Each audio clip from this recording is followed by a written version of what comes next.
Hello students, welcome in our channel ज्याचं नाव आहे education with Pratima ma'am. So आज आपण बघणार आहे स्टँडर्ड 11चा 5th topic cell structure and organisation, ज्याचं प्रिव्हियस पार्टमध्ये आपण cell shape size and the postulates हे आपण लास्ट व्हिडिओमध्ये पाहिलेलं आहे. So today here we see the next part of this chapter. पण सुरुवात करण्याआधी जर तुम्हाला माझे व्हिडिओ आवडत असतील, कन्सेप्ट समजत असेल तर प्लीज चॅनलला लाईक, शेअर आणि सबस्क्राईब करायला विसरू नका. Okay, let's start the video. Okay, so first here given totipotency. So what is totipotency? Definition C. Capacity or the potential of living nucleated cell to divide and differentiate to form any other type of cell and thereby complete new organism. याला म्हटलेलं आहे टोटिपोटेन्सी. तर काय म्हटलेलं आहे बघा, याचा अर्थ काय आहे तर कपॅसिटी किंवा पोटेन्शियल अशी सेल जी न्यूक्लिएटेड सेल जी काय म्हटलं आहे ज्याच्यामध्ये डिवाइड होण्याची कपॅसिटी आहे किंवा डिवाइड होणार आणि डिफरन्शिएट होणार. म्हणजे आधी डिवाइड होणार, एका सेलचे 2 पार्ट होतील आणि त्यानंतर ती मोठी होणार म्हणजे डिफरन्शिएट होणार, डेव्हलप होणार आणि त्याच्यापासून कंप्लीट न्यू ऑर्गॅनिझम फॉर्म होईल. तर अशी कपॅसिटी, अशी पोटेन्शियल असलेली सेल किंवा ही जी कपॅसिटी आहे, so that capacity is nothing but the totipotency. मग अशा कोणत्या सेल्स असतात? So example stem cell is here given. Okay, आता सेलचा जर विचार केला तर प्रॉपर न्यूक्लिएटेड सेल इथं मगाशी म्हटलं होतं, but some cells have not the nucleus. मग त्याच्यावरून म्हणजे थोडक्यात kinds of cells. So here 2 kinds of cells are given, prokaryotic cells and the eukaryotic cell. So first of all, what is prokaryotic cell? तर सगळ्यात पहिला सांगितलेलं आहे बघा काय. So it has chemically complex protective cell envelope. Cell पाहिजे, CELL cell आहे. Typing मिस्टेकमध्ये थोडासा प्रॉब्लेम झाला आहे, SALE नाही आहे, तर आपली बायोलॉजीमधली सेल CELL सेल आहे ती. ओके, ज्याचं एनव्हलप आहे त्या सेलवरचं जे लेअर असतो त्याला एनव्हलप, सेल एनव्हलप, जो काय आहे प्रोटीनचा बनलेला कॉम्प्लेक्स स्ट्रक्चर आहे. दुसरं, does not have well define nucleus and membrane bounded cell organelles. तर खालच्या स्टँडर्डमध्ये already you have to learn which are the cell organelles such as mitochondria, lysosomes, okay, Golgi complex. So these organelles are membrane bounded. त्यांच्यावरती membrane आहे आणि म्हणून तर ते एकमेकांपासून सेपरेट ओळखतायत. ओके, म्हणजेच न्यूक्लियस पण नाही आहे आणि अशा ऑर्गनेल्स नाहीत. सो अशा टाईपचं जे सेल्स आहे, so these type of cells are known as the prokaryotic cell. मग अशा कोणत्या सेल्स? मग अशा कोणत्या सेल्स आहेत बघा, bacteria, cyanobacteria and mycoplasma. So these cells are the prokaryotic cells. Now here we see the structure of the cell. Okay, sorry, prokaryotic cell. So काय आहे बघा structure. So it has the 3 layers. Okay, first one outer layer is the glycocalyx, middle one is the cell wall and inner plasma membrane. Okay, glycocalyx is either slime or capsule. So first of all, slime. Okay, so first of all, slime is nothing but the smooth, while the capsule is the tough layer. The next layer is the cell wall. Okay, cell wall is made up of, okay, cell wall is made up of peptidoglycan or murin या पद्धतीची बनलेली असणार आहे. Okay, so bacteria observe by the gram strain असं म्हटलेलं आहे आणि याबद्दलची इन्फॉर्मेशन सांगणारा सायंटिस्ट आहे कोण तर ग्राम. त्याच्या नावावरून ते म्हटलेलं आहे त्या ठिकाणी. तर याच्यासाठी ग्राम पॉझिटिव्ह जे असतात ते पेप्टिडोग्लायकॅन जे म्युरेन याचे असणार आहेत आणि निगेटिव्ह बॅक्टेरिया जे असणार आहे त्यांची सेल वॉल जी बनलेली असणार ती कशाची म्हटलेली आहे त्या ठिकाणी, तर लायपोपॉलिसॅकॅराइड. आणि इनर लेअर जर असेल तर ती इनर लेअर ही कशाची असणार आहे, पेप्टिडोग्लायकॅनची असणार आहेत. ओके, या पद्धतीने सांगितले आहे. Then next is here cell membrane. Third layer बघा त्याच्यातली कुठली आहे, सेल मेम्ब्रेनची, जी कशाची बनलेली असणार त्या ठिकाणी, फॉस्फोलिपिड बायलेअर. फॉस्फोलिपिडचे 2 लेअर्स असतात म्हणून त्याला म्हटलेलं आहे फॉस्फोलिपिड बायलेअर. फंक्शन काय काम करत असतं, तर एक तर प्रोटेक्शन सेलचं आणि दुसरं आतमध्ये जे काही ट्रान्सपोर्ट केलं जातं मटेरियल तर त्याचं ट्रान्सपोर्टेशन. आता इनर मेम्ब्रेन किंवा सेल मेम्ब्रेन याच्या आतमधला जो पार्ट आहे, so it has cytoplasm and it is consist of, cytoplasm consist of water, enzyme elements and the amino acids. Okay, cell मेम्ब्रेनच्या आत जो सायटोप्लाझम आहे त्याच्यामध्ये वॉटर, एन्झाईम एलिमेंट्स एवढा कंटेंट आहे. हे झालं सायटोप्लाझममधून. आता जेनेटिक मटेरियल. ओके, तर या सेलमध्ये कोणतं जेनेटिक मटेरियल असणार आहे, कारण याच्यामध्ये वेल डिफाईन्ड न्यूक्लियस नाही आहे. म्हणजेच त्याच्यावरती न्यूक्लिअर मटेरियल जे आहे किंवा जेनेटिक मटेरियल जे आहे त्यावरती जी मेम्ब्रेन पाहिजे, जिला आपण न्यूक्लिअर मेम्ब्रेन म्हणतो, ती नाही आहे, ती अब्सेंट आहे. ओके, पण जेनेटिक मटेरियल प्रेझेंट आहे.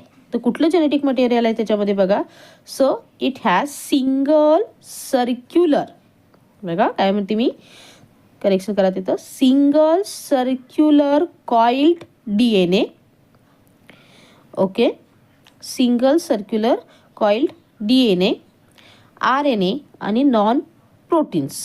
ओके, नॉन हिस्टोन प्रोटीन्स एवढं मटेरियल प्रेझेंट आहे. हिस्टोन्स त्याच्यामध्ये अब्सेंट असतात. आलं लक्षात, काय काय म्हटलेलं बघा, single circular okay chromosome coiled DNA, RNA, non histone protein, these are the present. आता त्यानंतर महत्त्वाचा पार्ट म्हटलेला आहे बघा इथं काय, small circular extra chromosomal. Okay, small circular extra chromosomal self replicated DNA याच्यामध्ये असतो. सेल्फ रिप्लिकेटेड म्हणजे स्वतःहून. ओके, तो असणार आहे. ओके, जो सर्क्युलर फॉर्ममध्ये असणार आहे, ज्याला काय म्हटलं जातं, प्लाझमिड. लक्षात ठेवा, एक मार्कला क्वेश्चन विचारला जातो, what is plasmid. So remember it, small circular extra chromosomal self-replicating DNA molecule is called as plasmid. Okay, so इथे एक्झाम्पल दिले बघा तुम्हाला, F प्लाझमिड जो कशामध्ये इन्व्हॉल्व असणार आहे, रिप्रोडक्शनमध्ये, आणि R प्लाझमिड जो रेजिस्टन्स अगेन्स्ट द अँटीबायोटिक याच्यामध्ये इन्व्हॉल्व असणार आहे. ओके, ते नेक्स्ट पार्ट, मिसोझोम्स म्हणजे काय म्हटलं जातं बघा त्या ठिकाणी. तर ही जी सेल मेम्ब्रेन जी म्हटलेली आहे डायग्राममध्ये दाखवता येईल आपल्याला, तर त्या डायग्राममध्ये जर तुम्ही बघितलात तर काही त्याच्यामध्ये काय आहेत, फोल्डिंग्स दिसतात आपल्याला. ओके, तर ते जे फोल्डिंग्स आहेत त्या फोल्डिंग्सना काय म्हटलेलं आहे त्या ठिकाणी, मिसोझोम्स. आणि काय काम करतात, so they are help in cell wall formation and the DNA replication. याच्यामध्ये त्यांचं महत्त्वाचं काम आहे. लक्षात. त्याच्यानंतर पुढचा पार्ट जर घेतला आपण तर कुठला सांगितलेलं आहे, फोटोसिंथेटिक सायनो बॅक्टेरिया. ओके, हे जर घेतला तर they show the more longer extension called as chromatophore carrying the photosynthetic pigments. अर्थातच. त्यानंतर सायटोप्लाझम जर घेतला तर सायटोप्लाझम डेन्स आहे, त्याच्यामध्ये डेन्स पार्टिकल्स आहेत. कशाचे, रायबोझोम्सचे, जे काय काम करत असणार आहेत, प्रोटीन सिंथेसिस. रायबोझोमचं काम ठरलेलं आहे प्रोटीन सिंथेसिस. ओके, मग रायबोझोम्स जर घेतला तुम्ही बॅक्टेरियामध्ये तर त्याच्यामधला जो रायबोझोम असणार आहे तो 70S असणार आहे. ओके, 70S म्हणजेच काय, तर ज्याच्यामध्ये काय सांगितलेलं आहे बघा, 2 युनिट्स असतात, एक लार्जर युनिट आणि एक स्मॉलर युनिट. तर यामध्ये लार्जर युनिट हा 50Sचा आणि स्मॉलर सब युनिट जो असतो तो 30Sचा असतो. एस म्हणजे काय, त्याचं युनिट आहे रायबोझोमचं, जे आपण पुढं इन डिटेल बघणार आहे. ओके, आता त्याच्यानंतर ही जी सेल आहे या सेलच्या आउटसाईडला म्हणजे सरफेसला काही प्रोजेक्शन्स आहेत. ओके, जे फ्लॅजिला, पिलिया, फिमरी या फॉर्ममध्ये आहेत. तर काय फ्लॅजेला हा कन्सेप्ट काय सांगितलेला आहे बघा. So flagella consists of the basal body, then filament and hook involve the locomotion. Okay, हे पहिली गोष्ट काय आहे, त्या ठिकाणी एक बेसल बॉडी असते त्याला, जी फिलामेंट किंवा हुकसारखं स्ट्रक्चर असणार आहे, जी कशामध्ये भाग घेते, त्या ठिकाणी कशात इन्वॉल्व असणार आहे, लोकोमोशनसाठी. त्यानंतर रोटेटरी मुवमेंट, ओके, ही सुद्धा याच्यामुळेच होऊ शकते. हे it is possible because of the basal body. Do you understand? Rotatory movement is produced by the basal body. लक्षात? The next part is the pili. Pili कशाला म्हणते, तर तुम्हाला दिसतं डायग्राममध्ये ट्युब्युलर स्ट्रक्चर आहे, ट्यूबसारखं एक स्ट्रक्चर दिसतंय बघा त्या ठिकाणी काटे आल्यासारखं. Okay, so this structure is nothing but the पिली ट्युब्युलर, ज्याचं काम काय आहे, so it help in intercellular communication. आत जे सेलमध्ये आहे त्याच्यामध्ये कम्युनिकेशन केलं जातं, मग त्याचं ट्रान्सपोर्टेशन असेल किंवा जे काय म्हणजे पाहिजे नाही पाहिजे काय जे काही लागणार आहे कम्युनिकेशन, याचं काम कोण करणार आहे, पिली करणार आहे. Then third part is the fimbriae. What is the fimbriae? So fimbriae helps in attachment to the support. अतिशय महत्त्वाचं काम. ओके, हे जे सेल आहे याला सपोर्टची गरज आहे, पण सपोर्ट मिळण्यासाठी कशाला तर अटॅच होणं गरजेचं आहे, तर फिमरी त्याला मदत करतात. So fimbriae help in attachment to the support. Okay, या पद्धतीने सांगितलेलं आहे. मग आता अनेक मुद्दा येतो त्या ठिकाणी, काय तर सिलिया हे सुद्धा बऱ्याचदा असतात बघा प्रेझेंट, पण कुठं, in prokaryotic cell cilia are absent. So in eukaryotic cell the cilia are present. Okay, remember this. In eukaryotic cell cilia is present, but in prokaryotic cell cilia are totally absent. Okay, then another one thing is here what, so inclusion body, that is organic granules such as cyanophycean, starch and the glycogen.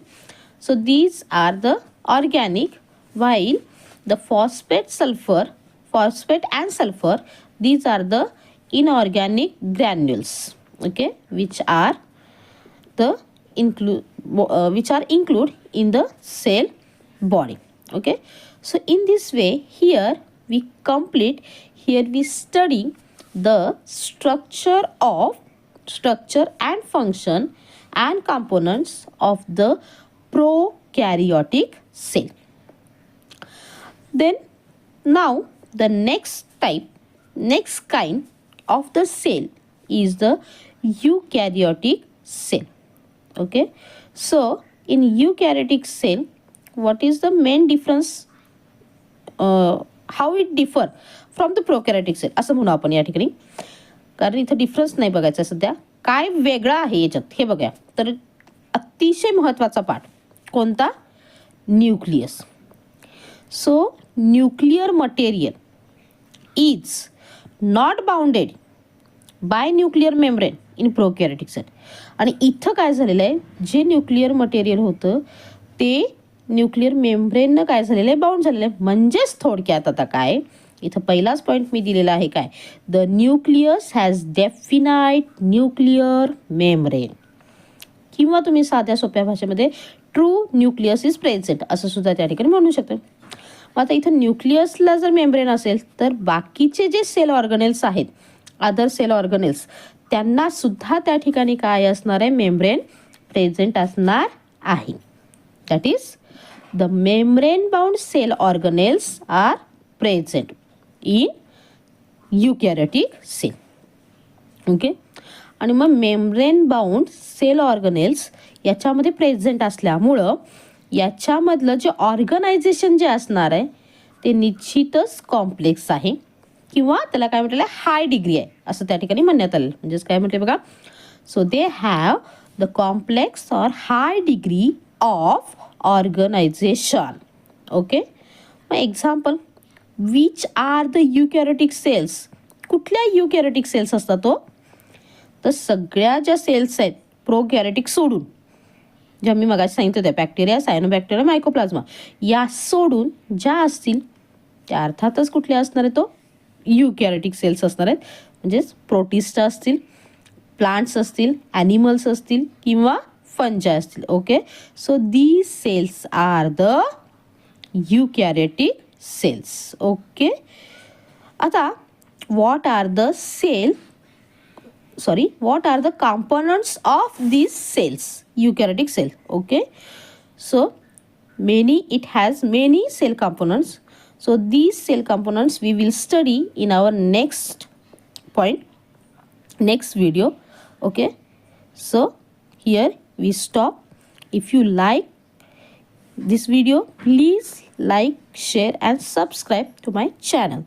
Thanks for watching my video.